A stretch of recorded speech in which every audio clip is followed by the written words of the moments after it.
It's Halloween in the Rust Belt community of Oil City. 12-year-old Shauna Howe is leaving a Girl Scout party. Her best friend offers to walk her the extra block home.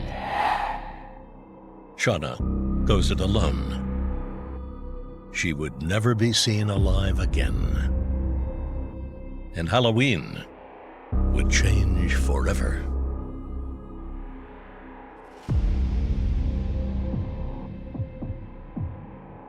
I used to love Halloween. I used to love to dress the kids up. Shauna loved Halloween too. She loved trick-or-treating. She loved just anything to do with it. That year, she wanted to be a gymnast.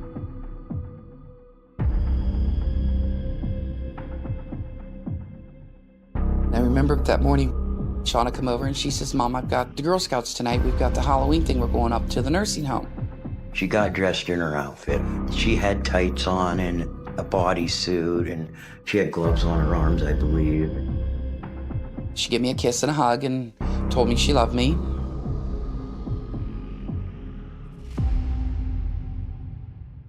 And then she was gone. And that was it.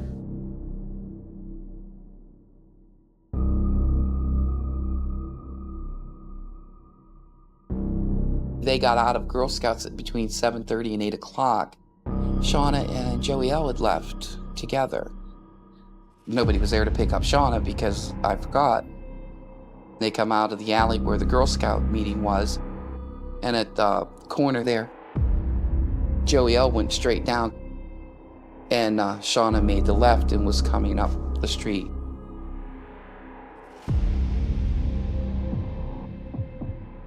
I was looking for her as it was getting dark. I believe the time changed just that week or so. Lucy calls, and I said, "You know, Shauna ain't home yet. What time's that Girl Scout stuff?" She says, "That should have been over." I started getting worried. I mean, even the latest party for the Girl Scouts wouldn't last that late. I told John to call like the hospitals to see if there'd been any type of accidents or anything, because I didn't have a cell phone. But by the time I got home, it was 10 o'clock. There's no way she'd have been out there that long. And that's when I started panicking. I just called the police. The police showed up, and they come to the house.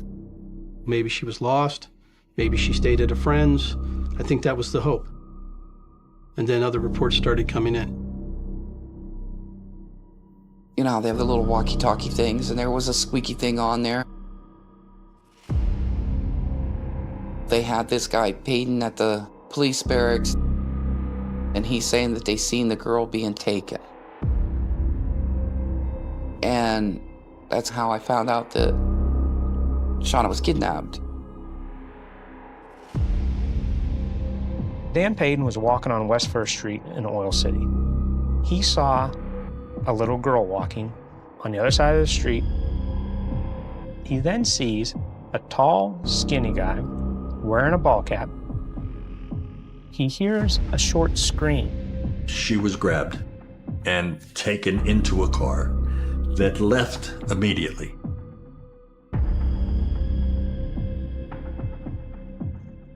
Dan thought it was a small red car. This is before the cell phones. So then he now, at 8 o'clock at night, has to knock on doors to have somebody call the police station.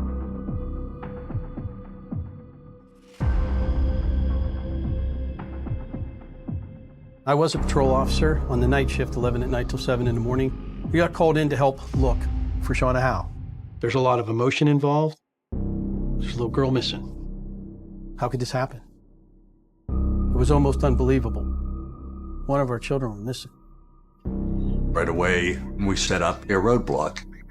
You stop people, you talk to them, you ask them if they'd seen anything suspicious. Everybody's looking. Early on, at least 20 to 30 law enforcement officers looking for Shauna. We're looking everywhere. We're talking to people on the street, going back over again to the intersections, the area. We start to look for the vehicle. Driving the streets, just literally doing grid patterns up and down every street, every alley. There was that urgency and that concern. After 24 hours, the likelihood of finding them alive decreases almost by the minute.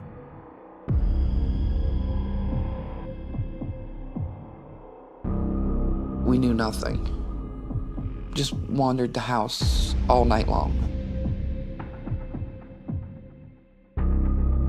I don't remember sitting down. I remember when the light broke the next morning, word got out everywhere. And I remember looking out the window.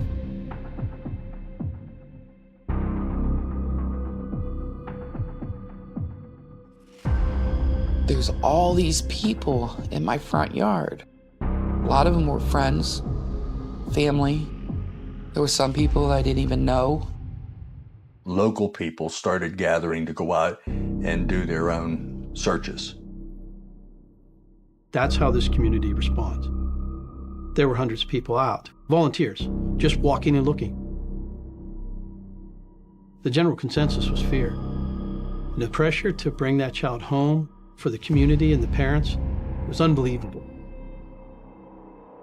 I wanted to go out and search. You know, the cops are like, no, stay here in case somebody calls. What if it's a kidnapping, you know, and they want a ransom or something? So they wouldn't let me out of the house. You ever see like a caged lion just walking back and forth and back and forth? That's what that living room feels like. It's like walking around in circles because there's no place else to go. You just want to scream at the top of your lungs. Just let me out. But nobody would.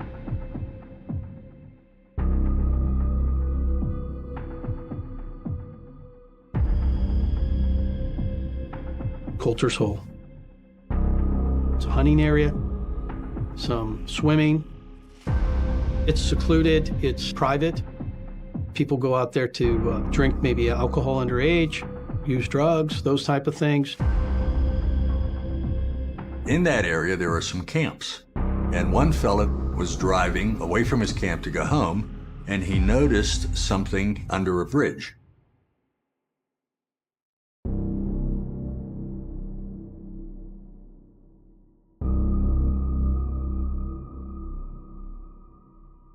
We got a call that they found something, and they specifically wanted me to identify it. I walked up to it and took a close look at it. There in the bush was her bodysuit. It had been there like overnight. The moisture was like on it.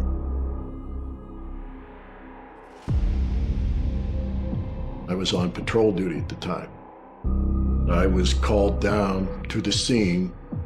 When I arrived, I learned what had been discovered. It now had become very serious. They tested the gymnastic suit. There were several sentinel deposits on the suit. I'd known that with the gym clothes being there that way, that she had been raped or molested somehow. The lab in Erie knew that they had a semen stain. And there was enough on there to get DNA. As long as Shauna's missing and we don't know where she's at, there's a chance that we might be able to find her. You always want them to come back alive. And until you prove to me that she's not, we're looking for her like she is.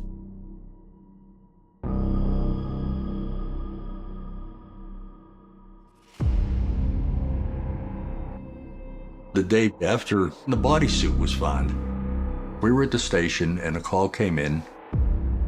This guy had gone to a nearby cottage down by Coulter's Hole.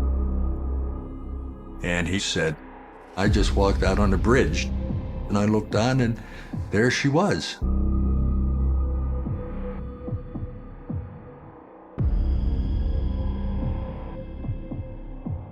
She wasn't there the day before because we were out there.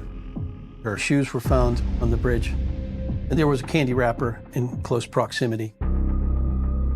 The area was combed by law enforcement the day before, and then she's found there at daylight, clearly indicating that the kidnapper had went back in during the dark with the child and then killed Shauna and disposed of her body there. To have the veracity to go into that area with the victim on the opportunity of getting caught, it was a taunt. Just like the shoes on the bridge.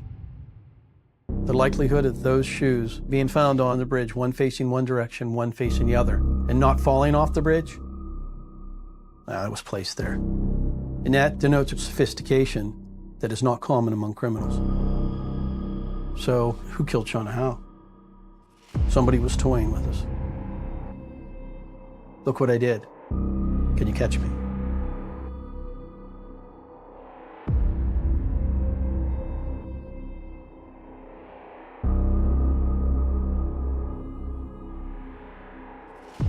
The body's found on a Friday.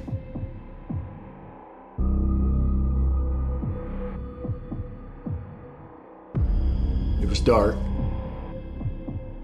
and from where the body was, there's nothing from there until the next roadway. It was a little girl. She was thrown from the trestle, which was over 33 feet high, down to the creek bed.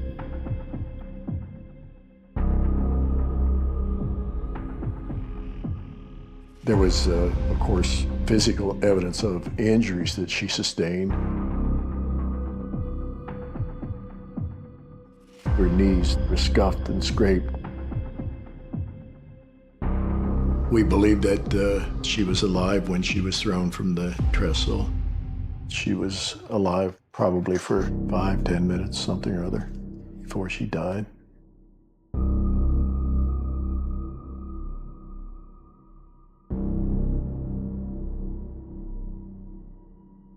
You know, I'll never forget what happened to her.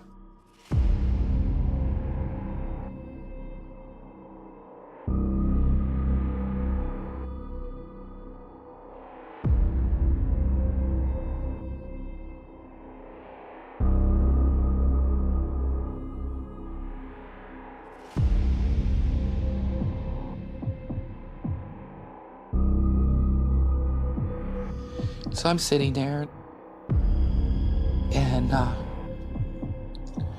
of a sudden I hear clump, clump, clump coming up the steps. My brother Keith literally falls in my lap and says, it's Shauna.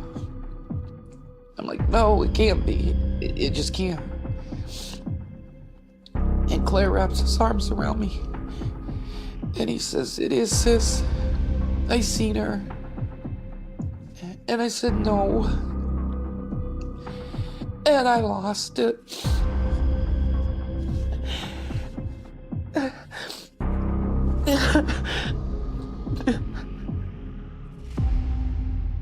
Lucy started crying and let out a wail that I'll never forget. I mean, it's one of those wails that goes to your soul. You know what it is. It speaks to something very primal in you.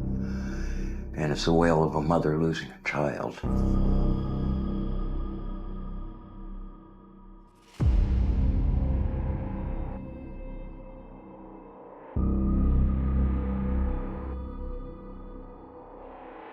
They canceled Halloween.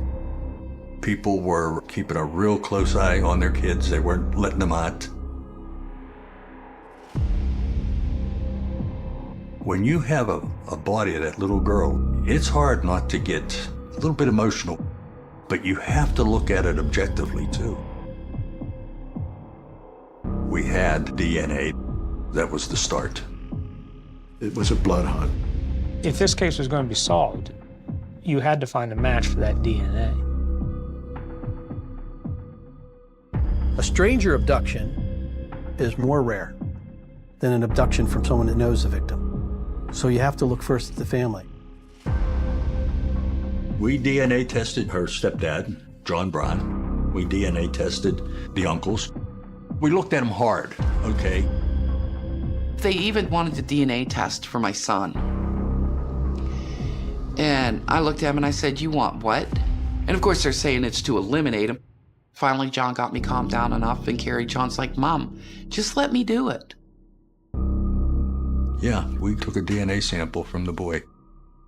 He was probably old enough to ejaculate. You have to start getting into everybody that she was involved with. We got into her school looking for admirers, anything like that. Went through all of the Girl Scouts and their parents. It was an intense search. There was nobody not looked at. But we never got a hit.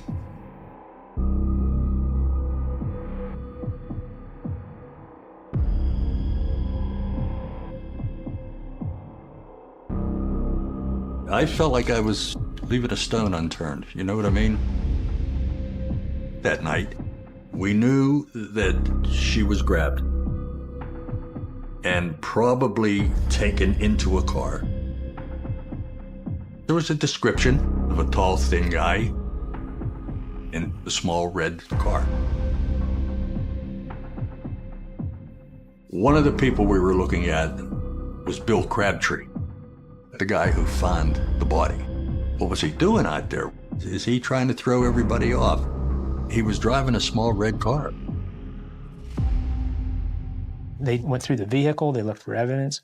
Obviously, they got his DNA. None of that matched. But then somebody called in and said that the description fit the guy named Ted Walker. Ted Walker met Shauna at the pizza shop. If Walker was working, for some reason, he'd always want to give the girls a hug. And the girls would run from Walker so that he couldn't touch them. We know he's familiar with the family and that he had a small red car. But eventually the DNA cleared him too. So many dead ends. Looking at family, friends, other possible motives, it just came up blank. One of the main things I did was to interview folks around the neighborhoods where Shauna lived who had not been thoroughly investigated. Now, Michael Pruitt came under suspicion because he lived just a couple of doors down from the location of the abduction. Very suspicious guy. The day after her corpse was found, he got on a bus and left town. He became top of the list as far as potential suspect. Michael Pruitt's house was searched. There was a cubbyhole that had been described to us. Shauna, at autopsy, she had injuries to her knees. They were scuffed and scraped. She was kept somewhere. This cubbyhole would have been a good place where a child could have been contained.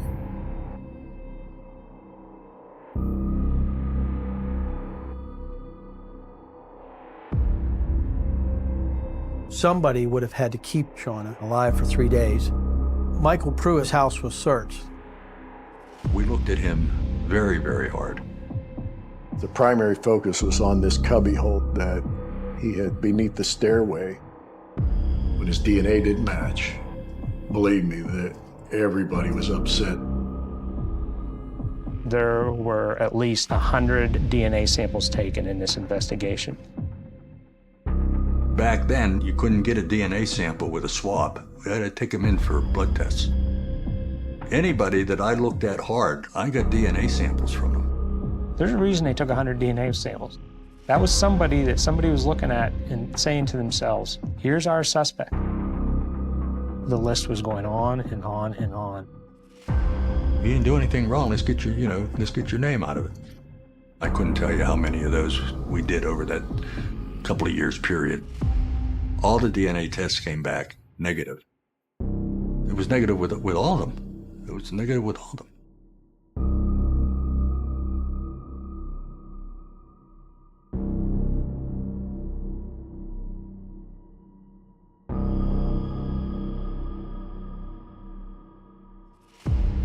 I'm on my night off. I get a call from Officer Tom McClellan.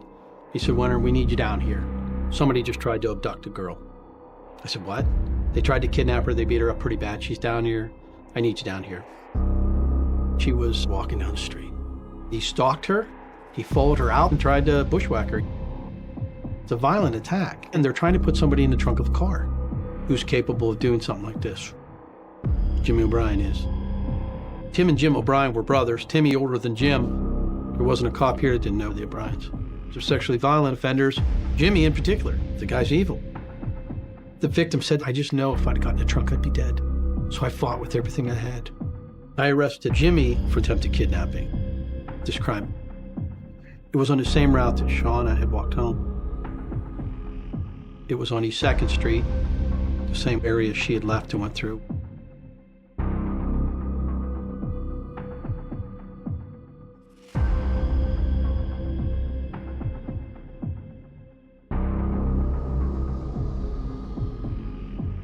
We were still having our meetings about Shauna Howe. And I said, have you looked at the O'Briens? We knew who the O'Briens were. I arrested both of them many times, but they couldn't have done Shauna's kidnapping because they had been in jail when that occurred.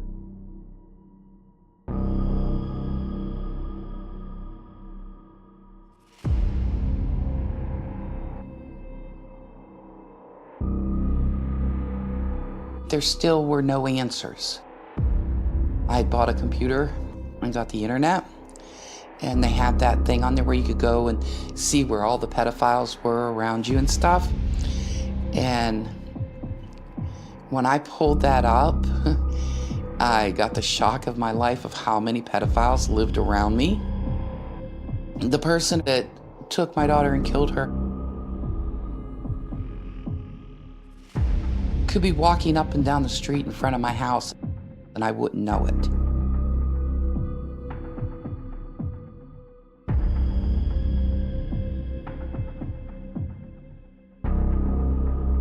Around Halloween, we always had extra patrols. Because when you don't know who did it, you don't know when they'll do it again. That killer's still out there. There's always dread every time a child came up missing for 30 minutes and you found him at the neighbor's. Oh my gosh, did this happen again?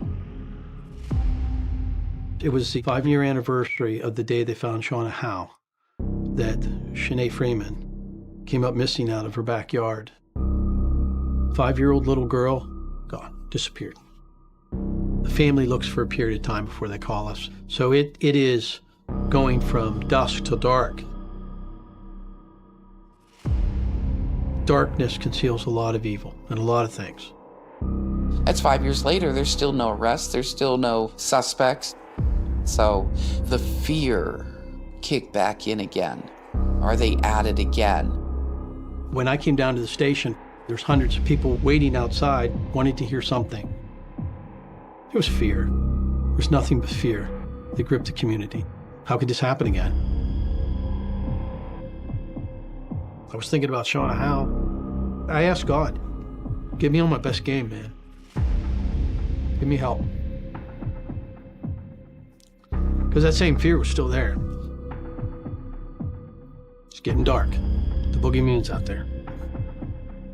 He's back.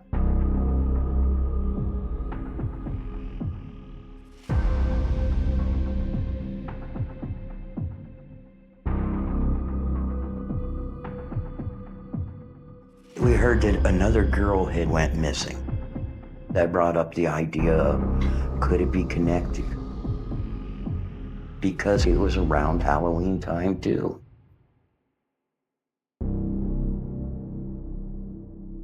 And we decided to go and help that family because their daughter was missing, their child was missing.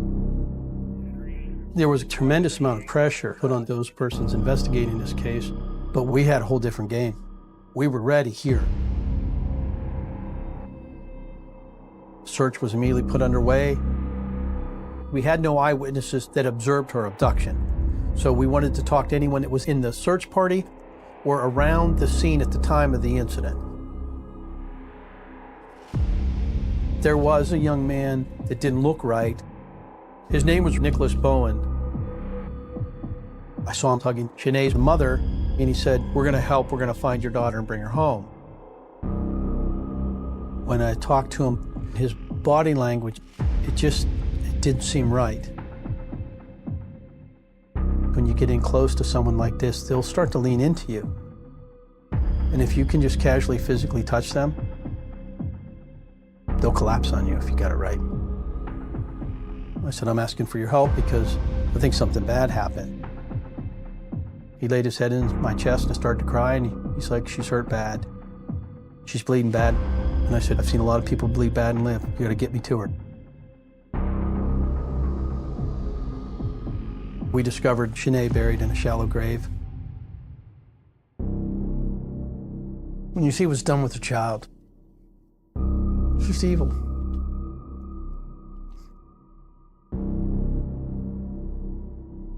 I heard that mother let out that scream, and I knew what it was. Once you hear it, you would understand it because it's the most soul-touching scream that a woman will ever let out. Most people knew that he'd been arrested. There's a couple hundred people across the street easy. He was 6'2", 200 some pounds. You know, a man by every other standard but his age. He was only 17 and a half.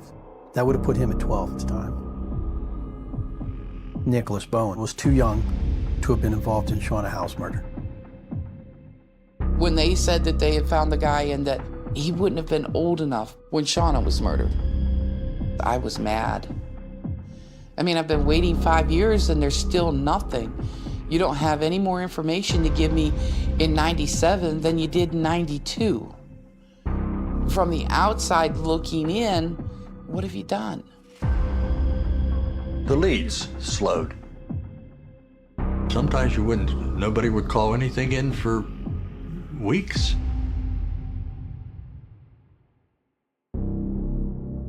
After a while, it got to a point where I was pretty much on my own. Somewhere around that time, I retired. And it went cold. He said, "It's basically a cold case. It's basically dead." I said, "Yeah, so's my daughter." The investigation grinds to a halt, and time moves on. But the Howe family still needs answers.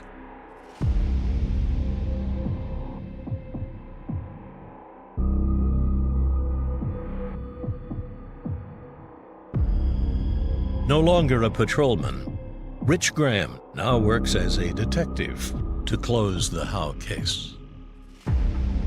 You're trained not to become personally involved in any case, but how do you not, particularly a child who's murdered this way?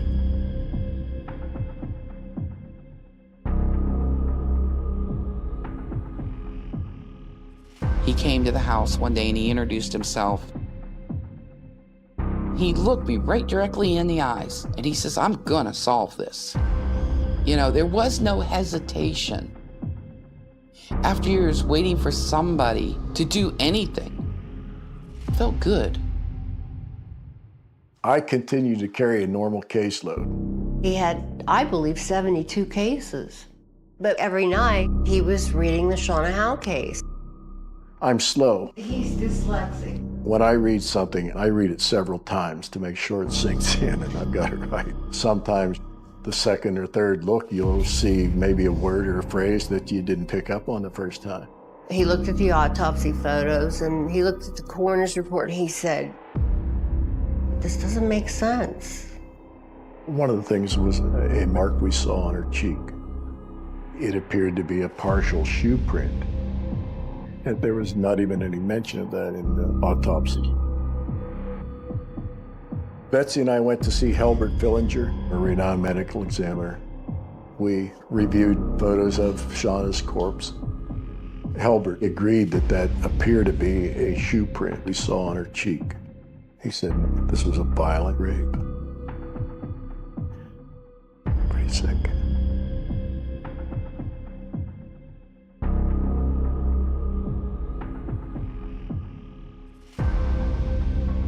He said somehow they held her in captivity for a couple of days, but there's no evidence of any restraints. That suggested to him that it was quite possible that more than one person was involved. For many years, I always believed that it probably was just one person. This was an oh moment. This is not one person. This is most likely two and probably more.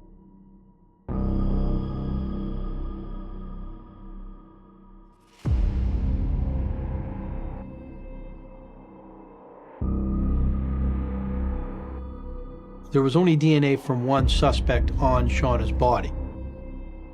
And that may be the basis for thinking there was only one person involved. But that's not necessarily true.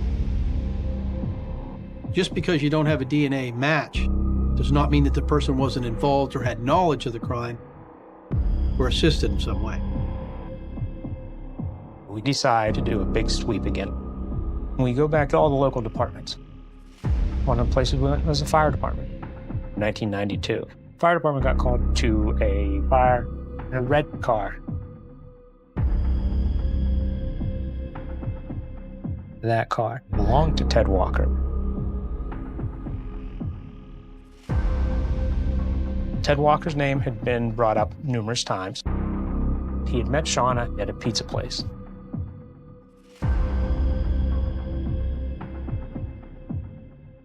Walker opened his house to young kids in the area. It was like a little bit of a flop house.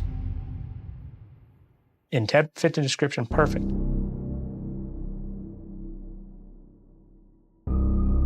If Walker's car was the Chevy Chevette the witness saw, and he fit the description, throw that together with a car being set on fire, did Ted have her in the back seat? Did something take place back there? I think that was done to destroy evidence.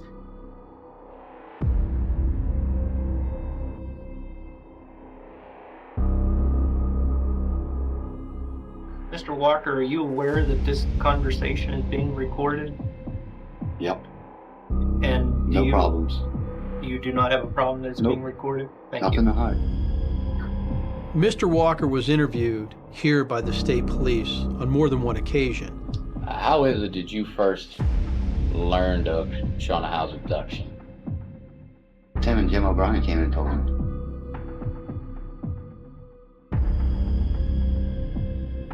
He hears about the case from Jim and Tim O'Brien, who come into his house. He could have made up any name. Nobody would have been able to question him on it. They just came running in telling me that a little girl, a girl was kidnapped downtown.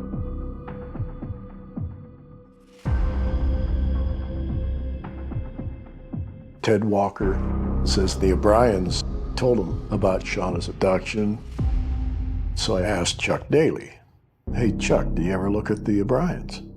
And Chuck said, yeah, they were in jail. They couldn't have done it. That's when I realized I had never seen a report documenting that they had been in jail on the night of the abduction. So that's when I get a hold of Trooper John McClain, who was a friend of mine.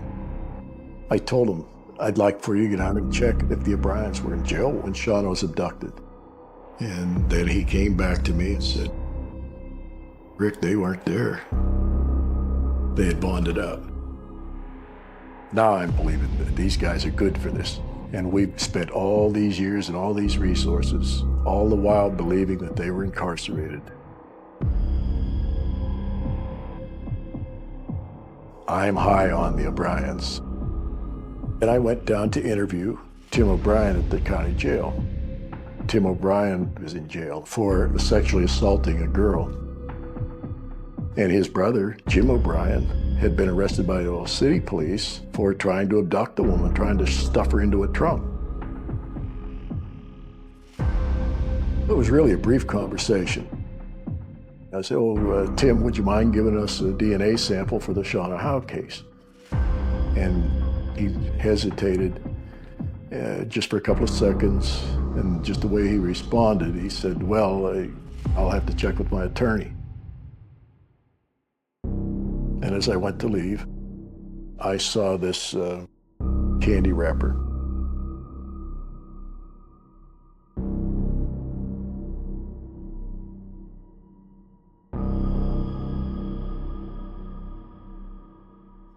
chill went down my spine. Chill that starts up at your neck and runs down to your tailbone, and kind of a little shiver. I want to get the DNA because I think these O'Briens are good for this. After all these years, I think we may have finally found the killers.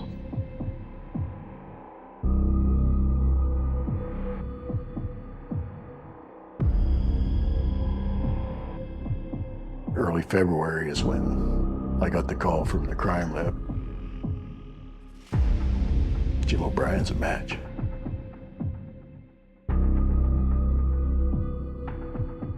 When the DNA is discovered, Ted Walker's name comes in as the one who mentions the O'Briens. It just adds up. It is 3 people. Jim and Tim O'Brien and Ted Walker. Ted Walker was arrested as an accessory to the homicide of Shauna Howe. We're going to take this back to 1992. We know that a witness saw somebody walk up to Shauna Howe.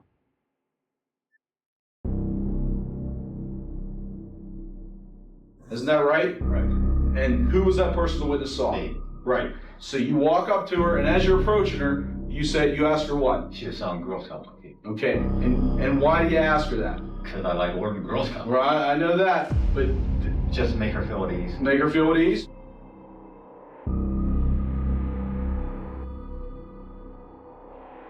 Then what do you do? Well, I grab a hold of her and take her back. Did you grab her? How did around the shoulders? you grab her? Carry it out, hand her to Tim. You hand her to Tim. So there's Walker handing her off to somebody, but then there's somebody driving the car. And they're all 3 involved in that. You get back to your house. What's the next thing that happens? They come in carrying Shauna.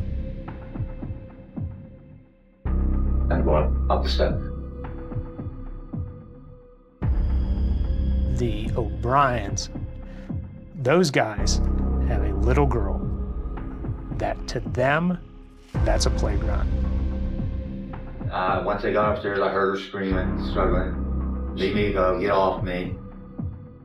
He actually, I think, told them one time he yells at them to keep her quiet, and they want to know, then, how do we keep her quiet? And he says, well, you know, get her some candy. We picked Halloween night. It was only supposed to be a prank.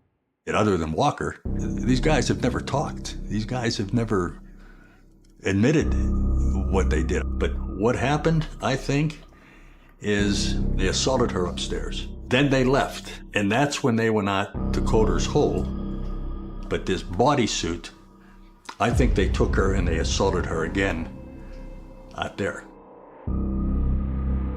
Now this child doesn't have clothes. So they kept her in that car overnight, in the trunk. She had these brush burns on her knees, and I think that was from the carpeting in the car. We know we had an alpha male in Jimmy, and he was a true sociopath. We know we have Timmy, who was the follower. Then we have Ted Walker, who plays the dummy, but he's not the dummy at all. I mean, as far as I'm concerned, Ted could have been the mastermind right behind Jimmy. At some point, they decide that they've had their way with her, their pleasure or whatever. Perhaps the heat is on now because there are all these investigators in town, so they decide she can identify us, we got to get rid of her. They take her out and throw her off that trestle.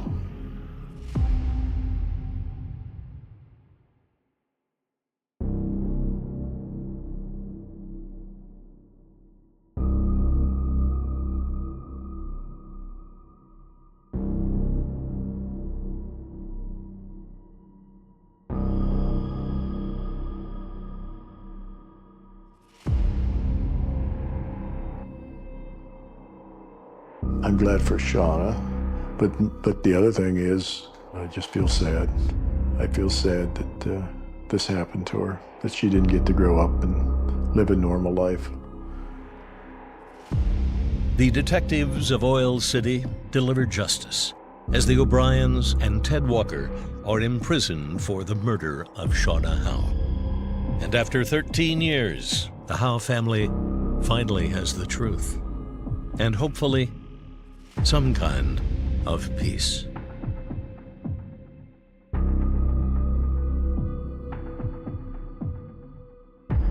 I think about her every day. I miss her every day.